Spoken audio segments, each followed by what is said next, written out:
और रूस ने फिर किया है इस्कंदर मिसाइल से हमला।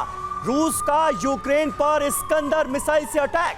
यूक्रेन के आसमान में देखा गया इस्कंदर मिसाइल से अटैक। वो तस्वीरें भी TV9 भारतवर्ष पर इस वक्त एक्सक्लूसिवली आपको दिखा रहे हैं। बेहद घातक मिसाइलें हैं इस्कंदर मिसाइलें, और अब उनके थ्रू किस तरह से बड़े अटैक को दिया जा रहा है अंजाम। इससे जुड़ी ये सबसे ताजा तस्वीरें हैं जो आपके सामने TV9 भारतवर्ष पर इस वक्त।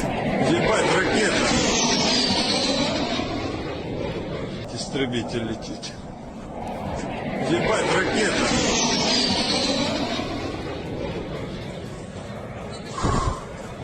Ебать, ракеты летят, пизда.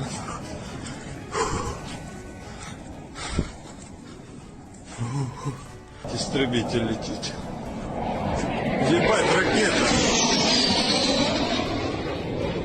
Истребитель летит. Ебать, ракета.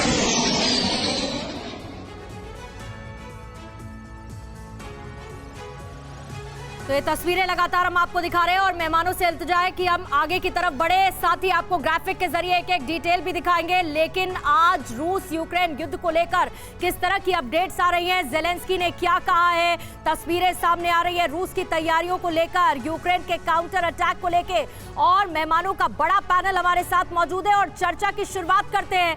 सर, सबसे बड़ी बात जेलेंस्की का बयान जिस पर आज चर्चा होनी चाहिए। जेलेंस्की दो टूक कह चुके हैं कि नेटो ये साफ करे कि वो हमें अपने साथ लेगा या नहीं लेगा, और अपनी जनता को वो कह चुके हैं कि किसी भी बड़े फैसले के लिए तैयार रहे।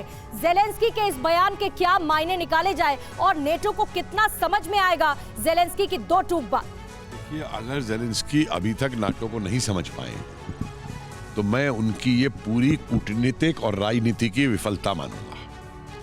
क्या किया है नाटो ने उनके लिए, मुझे बताइए। हथियार भेज दिए, लड़ो और मारो। उसके अलावा क्या कर रही है नाटो, मुझे बताइए। कभी कहते हैं मैं नाटो में ना जाने को तैयार हूं, कभी नाटो के आगे फिर भीख मांगते हैं, और देख रहे हैं कि नाटो क्या कर रही है। और दूसरा सबसे महत्वपूर्ण ये है कि अब जो ये कह रहे हैं कि जनता किसी भी उस समझौते के लिए सुनने के लिए तैयार रहे। आपको मालूम है बोरिस ने क्या कहा, इंग्लैंड चले आए। बाइडन पहले कह चुका तुम अमेरिका चले आओ। तो बड़ा निर्णय क्या है? इसका मतलब जेलेंस्की भी डिसाइड कर चुके हैं। बिल्कुल सर, इस पर आते हैं। लेकिन इस वक्त ये जो संजय सॉय साहब तस्वीरें हम देख रहे हैं, इस्कंदर मिसाइल का इस्तेमाल किया गया है।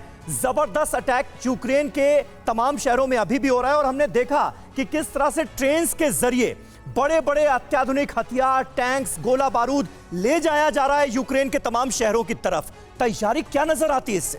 ऐसा है समीर के अब जैसे हम 27 दिन हो गए हैं, रशिया भी रेस्टलेस हो रहा है, जिसको कहना चाहिए। जो ट्रेन दिख रही है वो दिखा रहा है कि वो और ट्रूप भेज रहे हैं। आपने देखा जॉर्जियन लड़ाके भी वहाँ भेजे गए, वो भी लड़ाई लड़ रहे हैं। और जो प्रिसीजन गाइडेड मिसाइल है, हाइपरसोनिक, कैलिबर और ये इस्कंदर मिसाइल, इनका इस्तेमाल हो रहा है। इस्कंदर मिसाइल जैसे आपने बताया कि कई किस्म के एमनीशन फायर कर सकता है, चाहे क्लस्टर एमनीशन हो, चाहे FAE हो जिसको हम फ्यूल एयर एक्सप्लोसिव कहते हैं, या फिर कन्वेंशनल वेपन है, न्यूक्लियर। और सर, क्लस्टर बॉम्ब का भी इस्तेमाल दिखाई दिया है। न्यूज़ टॉप 9 रोज सुबह 7 बजे और शाम 7 बजे सिर्फ TV9 भारतवर्ष पर।